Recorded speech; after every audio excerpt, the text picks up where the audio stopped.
President Trump says he's spoken with Kentucky's Democratic governor after 2 Louisville police officers, as we told you, were shot during last night's protests. Yesterday, the president was asked to comment on Breonna Taylor's case. And while he didn't address the grand jury's decision to not charge any of the officers involved with her killing, he did take time to praise the state's Republican attorney general. Well, I thought it was really brilliant. Kentucky Attorney General Daniel Cameron is doing a fantastic job. I think he's a star.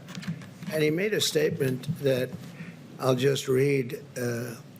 Justice is not often easy. It does not fit the mold of public opinion, and it does not conform to shifting standards. It answers only to the facts and to the law. Let's bring in Ben Tracy, who's following the latest from the White House. Ben, there was also kind of a surreal moment when a reporter pressed the president on some more on Breonna Taylor to get some more insight from him, and he said abruptly that he had to take an emergency phone call. I've never seen that in a White House press briefing. Do we know what that call was, and did the president return? There does not seem to have been an emergency last night. From what we're hearing, the president had a couple campaign events that he was doing virtually, as well as making some fundraising calls. So I don't think that was there was no national emergency that we're aware of. So do we know if he's planning to do anything, if he's planning to talk to the governor, if he's planning to talk to the attorney general about this?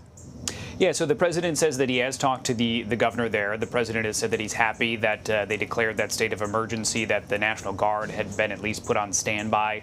Apparently, you heard him praise the Republican Attorney General of Kentucky. That's perhaps not surprising. Daniel Cameron was part of the Republican National Convention praising President Trump.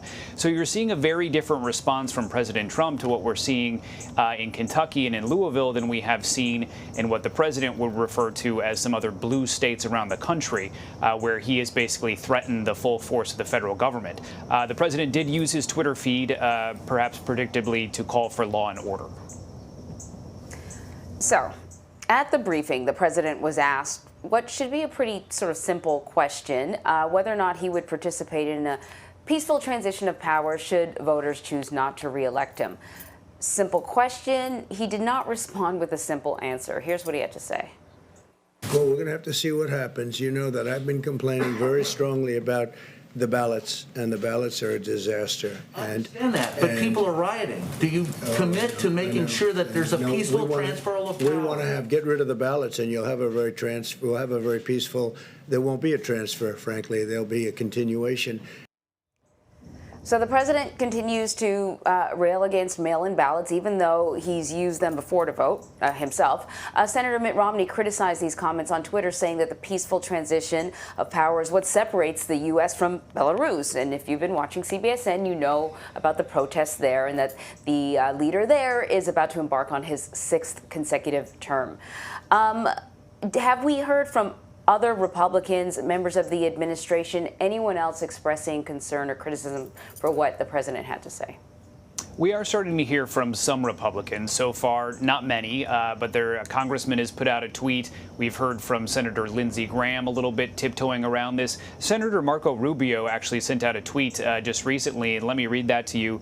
He said, "As we have done for over 2 centuries, we will have a legitimate and fair election. It may take longer than usual to know the outcome, but it will be a valid one.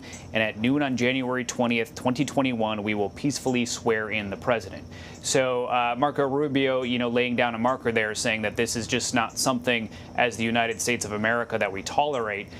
You mentioned the question. Historically, that's the most softball of softball questions to ask a president of the United States. Obviously, the reporter knew that President Trump may answer in a different way than others have. We should not be entirely surprised. The president has said things like this before. He recently said that the only way he can lose the election is if it's rigged.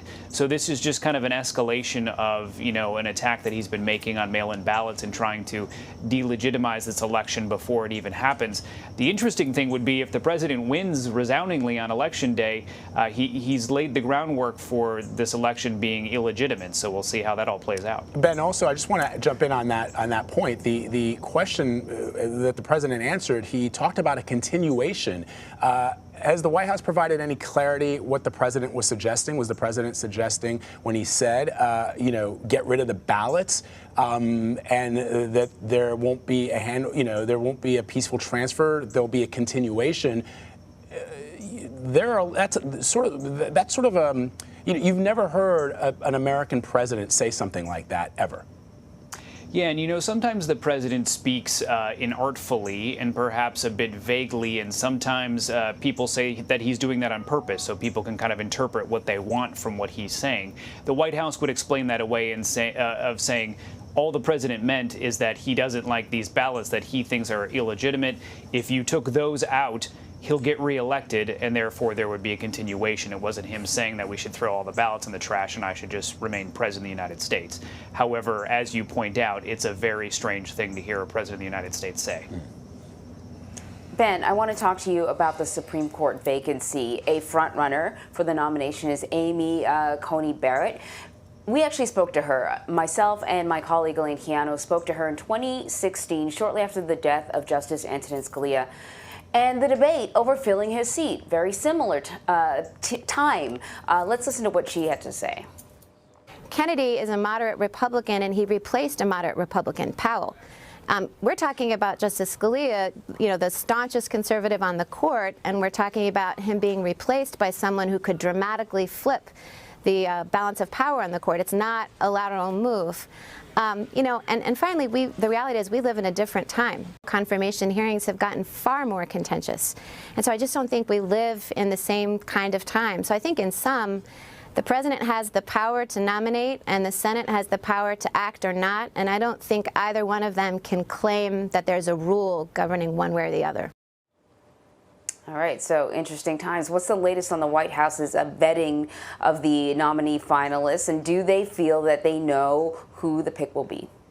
So the smart money is still on Amy Coney Barrett. At this point, I think it would be surprising if it's not her, based on what we're hearing from Capitol Hill and the support for her amongst very important people like Senate Majority Leader Mitch McConnell. But also, when you hear the president talk about this at his briefing yesterday, he was asked if he has any plans to meet with Barbara Lagoa, who has been floated as kind of the other top contender here. And the president, perhaps tellingly, said, no, I don't have any plans to have a meeting. I've been talking to a lot of people, but no, I don't have any plans to have a meeting.